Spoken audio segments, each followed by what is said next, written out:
Assalamualaikum Sobat Football United.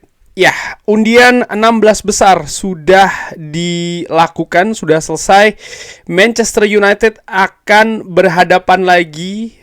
Ya gue bilang berhadapan lagi ya, karena ini sudah cukup sering Manchester United berhadapan dengan tim dari Spanyol. Jadi Manchester United akan berhadapan dengan Real Sociedad di dua leg ya. Leg pertama di tanggal 6 Maret waktu Eropa, malam ya biasanya, berarti tanggal 7 Maret dini hari waktu Indonesia, dan tanggal 13 Maret waktu Eropa. Manchester United yang ditempatkan sebagai tim yang lebih diunggulkan karena lolos langsung tanpa playoff, ini akan bermain tandang dulu baru kemudian akan bermain kandang. Nah, ya Real Sociedad ini lagi-lagi klub dari Spanyol seperti gua katakan ya. Bagaimana perjalanan Real Sociedad musim ini?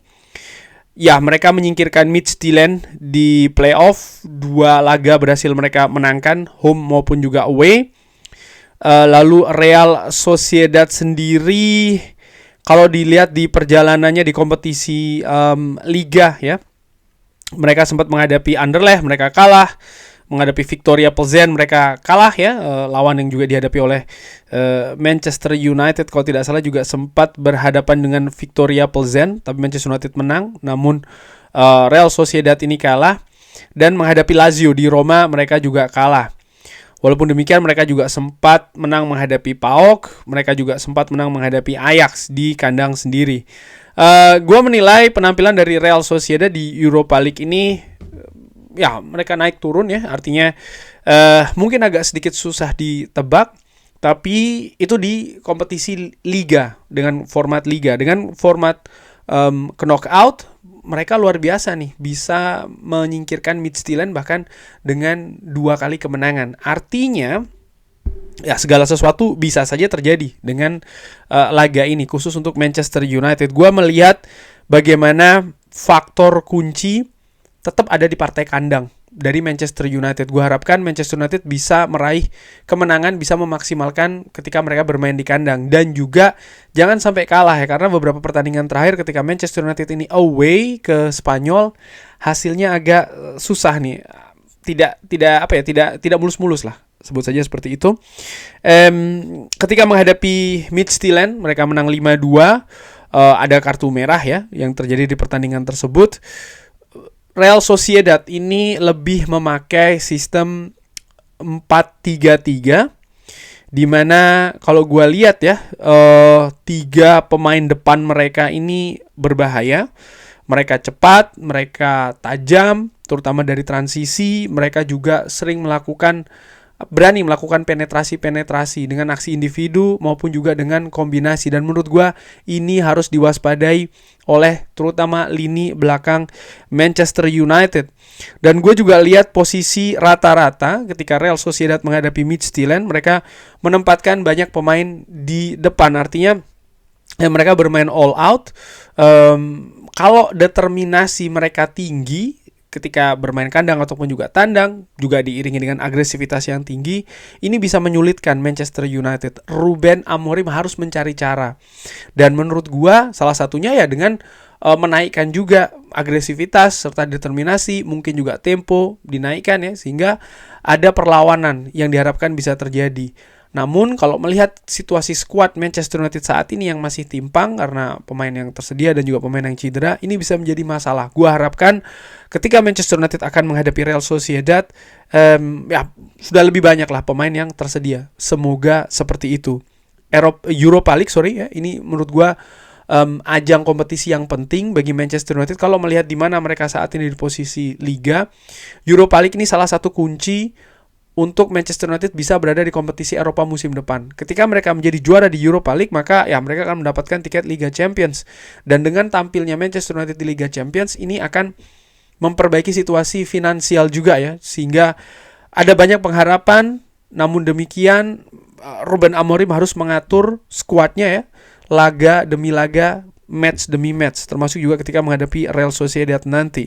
Di La Liga ya, kalau gua melihat dari SofaScore, pemain yang paling menonjol dari rating itu ada Nayef Aguerd, Sergio Gomez, dan Martin Zubimendi. Martin Zubimendi pemain tengah yang juga memiliki kualitas bagus, dikaitkan dengan banyak tim Liga Inggris juga ya. Jadi ini merupakan pemain yang bagus. Lalu untuk mencetak gol ada Takefusa Kubo, Mikel Oyarzabal, dan Brais Mendes. Mikel Oyarzabal menurut gua cukup memiliki pengalaman. Takefusa Kubo ciri khas pemain Jepang ya, tampil ulet, determinasi tinggi, kecepatan, kecerdikan juga. Ini harus diwaspadai. Takefusa Kubo sendiri ini sering bermain di sisi sayap kanan. Nah, berarti sisi kiri dari Manchester United ini harus waspada betul. Dan kalau melihat perjalanan Manchester United sebelum ke Manchester United di Eropa, gue ingin melihat juga bagaimana pemain-pemain Real Sociedad ya, pemain yang menonjol di kompetisi Europa League. Dari sisi rating, Takefusa Kubo, Brais Mendes, dan Luka Sučić. Lagi-lagi ada Takefusa Kubo. Jadi ini pemain yang harus diwaspadai betul oleh Manchester United. Dan untuk mencetak gol ada Oristen Ocarsson. Ini juga pemain yang harus diwaspadai. Dan juga ada pemain senior Mikel Oyarzabal. Dari situ gue melihat ya, setidaknya ada 3 pemain dari Real Sociedad yang harus diwaspadai: Takefusa Kubo, Mikel Oyarzabal, dan Oristen Ocarsson. Dan mungkin juga Martin Zubimendi tetap juga harus diwaspadai nih, karena pemain ini pemain yang pintar, pemain yang cerdik dari lini tengah. Dan kalau ini bisa diputus ya, aliran bolanya, Manchester United lebih punya peluang menurut gua. Dan ini bagaimana cara melakukannya? Salah satunya ya Manchester United harus secara konsisten bermain dengan intensitas tinggi, terutama ketika melakukan pressing di lini tengah. Jangan membuat atau memberikan space ruangan yang terlalu banyak bagi pemain Real Sociedad. Kalau Manchester United bermain maksimal ya di pertandingan menghadapi Real Sociedad ini, gue bisa bayangkan di akhir pertandingan pemain Manchester United pasti akan lelah, karena akan sangat menuntut pergerakan yang cair nih, pergerakan yang sangat banyak, lari pun juga demikian. Dan ini harus betul-betul dipersiapkan oleh Ruben Amorim. Perjalanan Manchester United menghadapi tim Spanyol ya musim 2022-2023 ketika mereka berlaga di Europa League, mereka berhenti di Spanyol juga. Pada saat itu mereka menghadapi banyak wakil dari Spanyol ya, menghadapi Barcelona, menghadapi Real Betis, dan ketika menghadapi Sevilla mereka selesai.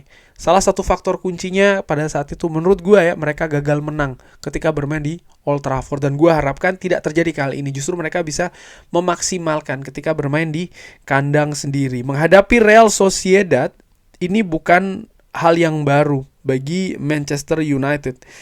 Di bulan September dan juga bulan November 2022 ketika berlaga di Europa League ya, Manchester United ini berada di grup yang sama dengan Real Sociedad. Pada saat itu Manchester United saling mengalahkan ya ketika tandang. Jadi ketika Real Sociedad bermain di Old Trafford mereka menang. Ketika Manchester United bermain di Spanyol mereka pun juga menang dengan laga yang menurut gue ya, dua-dua laga tersebut juga sangat ketat sekali. Dan kalau melihat dari pertemuan terakhir di antara keduanya ya, partai di 16 besar ini bisa jadi akan sangat ketat sih kalau mereka bahkan bermain di kapasitas yang tertinggi. Artinya ini tidak akan mudah bagi Manchester United. Tapi ini juga merupakan langkah kalau mereka ingin tetap berlaga di kompetisi Eropa musim depan. Kalau mereka tetap ingin menjaga peluang tersebut ya, inilah yang harus mereka hadapi. Kurang lebih seperti itu ya, berbicara terkait dengan lawan Manchester United di 16 besar, yaitu adalah Real Sociedad. Tapi bagaimana menurut Sobat Football United? Pesimis, optimis? Silahkan drop di kolom komen.